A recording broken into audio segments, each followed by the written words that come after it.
do that with not just flying business or coach, obviously. It can be absolutely any situation as long as the ontology or your knowledge base provides information about what people typically do. So any situation is possible to detect provided that the obvious situations are there. We're also assuming that if you are looking for a particular person, if there is an information leak, you'll be digging a little bit deeper into their behavior. So you have the information for the group that's expected. You're first comparing what he says against the group. If there is something missing, if something is wrong in what you expect, then you dig a little bit deeper. You're going into his personal profile. And you're getting better results from that. I think that covers inside what we have covered so far is the sort of informal analysis of the inside the thread situation. Where we are getting, and we should get there sooner rather than later, is that we have partially implemented and fully designed an automatic computational system which will be flagging situations that should be investigated further on the basis of this casual, unsolicited things, verbal output that people write or say when they don't even necessarily know that anybody is investigating them. Yes. If we want to rely on verbal output, we have to take into account the context. Sometimes the user is under stress, sometimes he has some problems. So maybe the verbal output will be changing according to this context. Very, very good point. We are not looking for keywords. Our system provides a complete, comprehensive analysis of everything that is said. And we'll get there in the end. Again, the most important thing, you don't like that, is the nothing cases, when the user is not specifying something when we think he should, according to the expected behavior. How about you again? Why don't we skip social engineering and focus just on inside the thread? It's actually an easier situation. If we have time, we'll return to that. So the system serves two situations, and they overlap a little bit, but social engineering is much easier. There's no 24-line, 5-column table there. Let's just cover it a little. Well, you know, the idea again is that you are going to say something that you shouldn't, or not say something that's expected. It's a funny term, by the way. I asked my undergraduates, 20-year-olds, recently what social engineering is, and they told me what it was, and that had been my impression when I first heard the term around here in information security. Social engineering is what President Obama is doing with health care. That is really doing legislation, and I reserve any judgment of that. That is changing the society. Suddenly, about 15 years ago, I started hearing this term in totally different sense. That is, I show up here dressed as a janitor and with the broom and bucket and try to get a key to the building or something like that. So I'm engineering my social role. That's the idea. Quite simply, I'm passing myself for somebody I'm not. And there's a couple of nice trade books by Kevin Mitnick, a very famous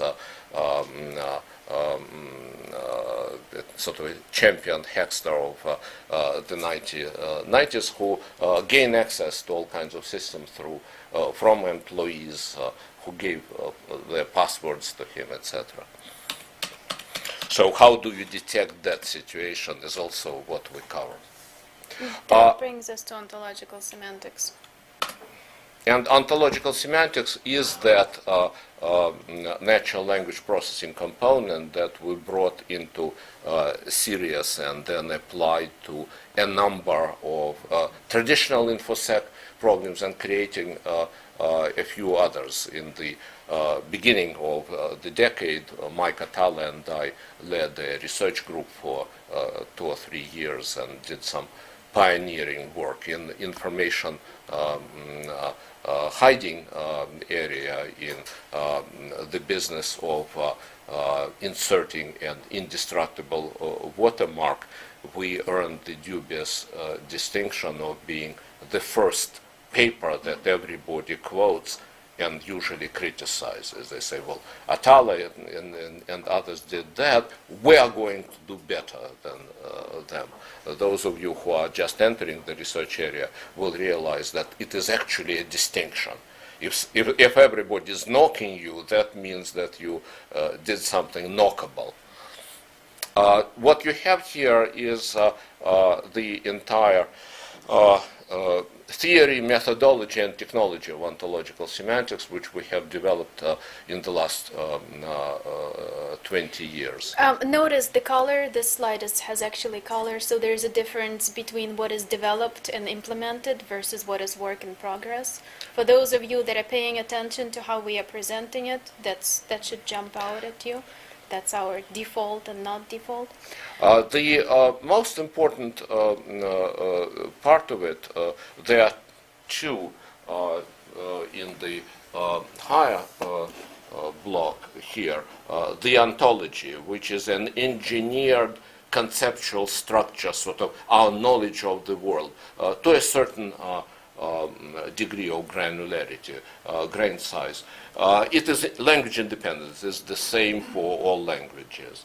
And then there is a lexicon for English and Spanish and any other language where every sense of every word or expression, phrasal, is defined in ontological terms. And then there is the semantic text analyzer for Riverglass Incorporated. This is the company that Julia and several others of my former PhDs, which Julia is not, work. It's called Semantic Text Analyzer, STAN. So STAN reads the text sentence after sentence, figures out the meaning of every word, and combines it all together to create a text meaning representation, several if the sentence is ambiguous, as they often are, trying to approximate the understanding of meaning in natural language. So that's the system that is in the background. Here, a couple of very primitive examples, like the ontological concept Go. Here is its hierarchical is a relationship. It's a motion event. Its agent is typically an animal, including humans. Its instrument could be body part, could be vehicle, maybe something else. The source and destination location, you will go from somewhere to somewhere, and there is a time. Here is the English. This is, and the label is in English just for our convenience. The computer pays no attention. It is not an English word for it. Here is the English word drive in its first verbal meeting. It has a certain syntactic structure that occurs in a certain situation, but its semantic structure is, it's based on the concept go. Its agent is human and actually adult, except in the state of Wyoming, where you can be 12, and then go to Mississippi where you can get married at 12.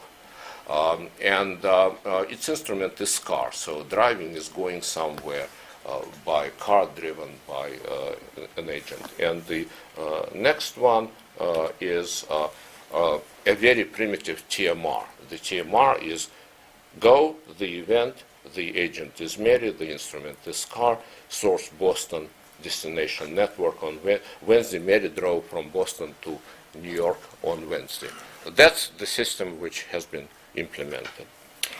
Notice that no matter what language you are going to work in, the TMR is going to be the same. So the lexicon sense of any language should roughly correspond to what we do as human when we translate that. So if you would say that in Russian or whichever language you want to, the text meaning representation that the system would see is going to be identical.